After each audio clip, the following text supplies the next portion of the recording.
Now we're going to address the superabsorbent fibres. There's a reason that these have a patent. This dressing has a particular mechanism or function. The honey does not form a composition with the dressing. The other honey dressings, the alginates, sodium alginate, calcium alginate and hydrocolloids, those dressings are compositions with honey. So when they go onto a wound bed with exudate, they tend to melt and fall apart and require a lot of cleaning. There's also issues with those dressings in terms of the heat and temperature at which they're created or manufactured, extruded at very high temperatures, which is not good for the honey. So we don't do that with this dressing. The superabsorbent fibre has the honey sitting in the interstitial spaces between the fibres. And as the fibres swell, the honey is pumped out like an osmotic pump into the wound bed. So there's a controlled release of honey into the wound bed. Now that's the function of the dressing. Obviously it's important when you look at the dressing how effective it is in terms of the methyl glycol content, which is the number one activity or the active agent that we standardise.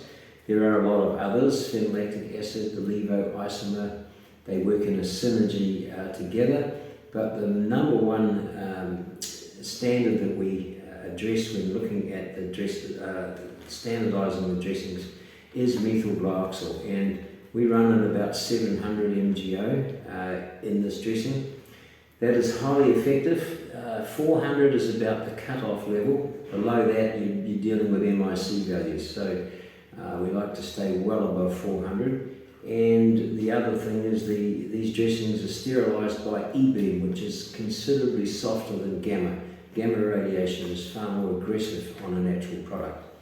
So with the HD itself, this product has the highest content of honey and can be left on a wound for 4, 5, 6 days. It simply depends on the clinical observation. You cannot just standardise a product and say leave it on for 5 days, because you have to clinically observe what is the exudate, is the honey being flushed out of the dressing. All those sorts of things are required in terms of paying attention to the wound. Now this dressing has the most honey in it and is generally used for any of the ulcers, leg ulcers, pressure ulcers, venous ulcers, diabetic ulcers, foot ulcers, the whole range.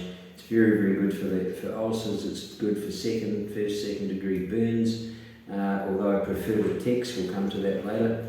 And it's also good for surgical wounds, trauma wounds, and obviously powerful anti-inflammatory and antibacterial properties. All of the products have the medical properties that we standardise Manuka medical honey to. That means they address infection, they address inflammation, they address debridement, and it's not actually autolytic, it's enzymatic debridement, but it's downstream regulated. And it also addresses what we call cell proliferation, granulation of tissue. All of those 4 things required for wound healing are addressed by the honey in these wound care products. Now the HD Lite is simply less honey, so it has a shorter period of time on the wound. Generally we like to see this on the wound bed for no more than 2 or 3 days. When you come to the HD Lite, that's a daily change.